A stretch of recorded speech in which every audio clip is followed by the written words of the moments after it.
RG Kar medical college হাসপাতালের নিরাপত্তার দায়িত্ব কিন্তু এবার কেন্দ্র বাহিনীর হাতে। গত পরশুই আমরা দেখেছি সিআইএসএফ পৌঁছে গিয়েছে। সিআইএসএফ এর ডিআইজি তিনি এসেছিলেন, বিভিন্ন ভবন ঘুরে দেখেন এবং তারপর গত সকাল থেকে সিআইএসএফ মোতায়েন।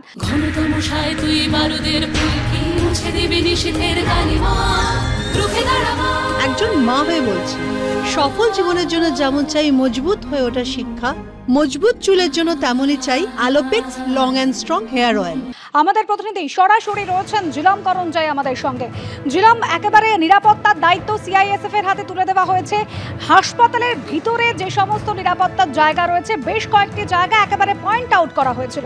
একই সঙ্গে বলা হয়েছে গতকালের নির্দেশে আন্দোলনকারী যারা চিকিৎসক রয়েছেন তাদের বিরুদ্ধে কোনো কড়া ব্যবস্থা নেওয়া যাবে না। কি বলছেন তারা?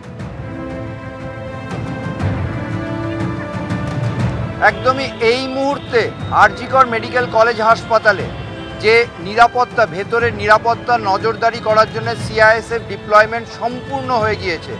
26টা পয়েন্টে সিআইএসএফের ডিপ্লয়মেন্ট হয়েছে। 26টা পয়েন্টের মধ্যে একটা পয়েন্ট হচ্ছে কিউআরটি টিম, যেখানে তারা অ্যাসেম্বল করে থাকবে। সব মিলিয়ে 3টে শিফটে 185 জনের ডিপ্লয়মেন্ট হবে। কলকাতা পুলিশের সঙ্গে সমন্বয় করে সেই ডিপ্লয়মেন্ট গতকাল থেকেই শুরু হয়েছে এবং আজকেও চলছে।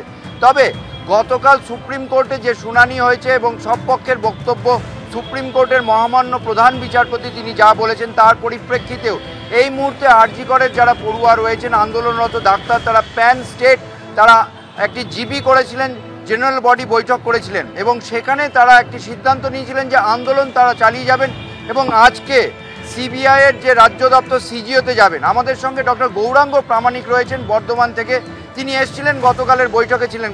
কি বলবেন, আপনারা আন্দোলন চালিয়ে যাবেন? আপনাদের তো আবেদন করা হয়েছে, বিভিন্ন জায়গায় পেন ডাউন ইত্যাদি প্রত্যাহার হচ্ছে। আন্দোলন আমাদের চলবে, কেননা আমরা সিবিআই এবং মহামান্য আদালতকে আমরা আর্জি জানাচ্ছি যে আসল অপরাধী এখনও ধরা পড়েনি, তাই তদন্ত প্রক্রিয়া দ্রুততার সাথে সম্পন্ন করে এবং তার চার্জশিট প্লেস করে আসল অপরাধী এবং খুনিদের গ্রেপ্তার করে তারা দৃষ্টান্তমূলক শাস্তি দেওয়া হোক।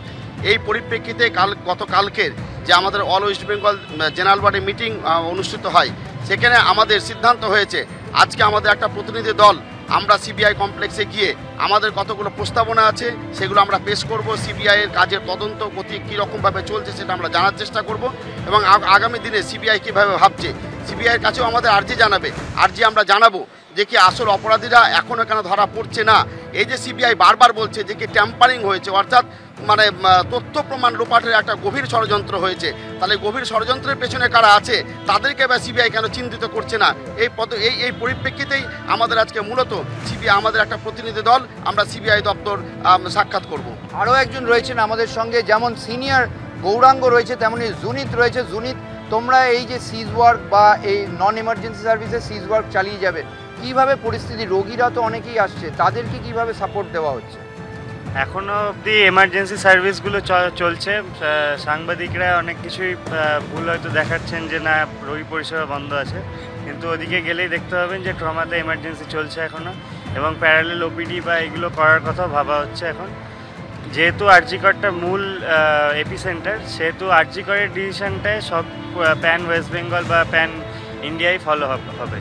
আপনারা এখানে আন্দোলন করে যাচ্ছেন, কি মনে করছেন? কালকে তো সুপ্রিম কোর্টে এই বিষয়ে শুনানি হলো, আপনারা কি সিজ ওয়ার্ক সম্পূর্ণভাবে কতদিন চালাবেন এরকম কিছু ভেবেছেন? আজকে কলেজ কাউন্সিল বৈঠক আছে, আপনাদের প্রতিনিধিরা কেউ কি যাবে? আমাদের প্রতিনিধিরা যাবে আজকে কলেজ কাউন্সিলের মিটিংয়ে। আর যতদিন না অ্যাটলিস্ট একটা অ্যারেস্ট হচ্ছে বা এই তদন্তের পেছনে মানে এই ঘটনার পেছনে কারা কারা জড়িত আছে তারা অ্যাটলিস্ট সামনে আসবে বা ঘটনাটা কি অ্যাকচুয়ালি হয়েছে সেটা সামনে আসবে, ততদিন অবধি সিজ ওয়ার্ক থামানোর কোনো জায়গা নেই এখানে। দেখতেই পাচ্ছ যে পড়ুয়াদের তাদের অবস্থানে, আন্দোলনকারীরা তাদের অবস্থানে কিন্তু অনড়। তাদের বক্তব্য এই যে ষড়যন্ত্র করে হত্যা, ধর্ষণ সব কিছু হয়েছে, ট্যাম্পারিং হয়েছে, তাদেরকেও চিহ্নিত করতে হবে, কারণ মূল দোষীদের এখনও চিহ্নিত করার প্রক্রিয়া তারা যা দেখছেন তাতে সন্তুষ্ট নন। আজকে তেমনই তারা সিজিওতে যাবেন।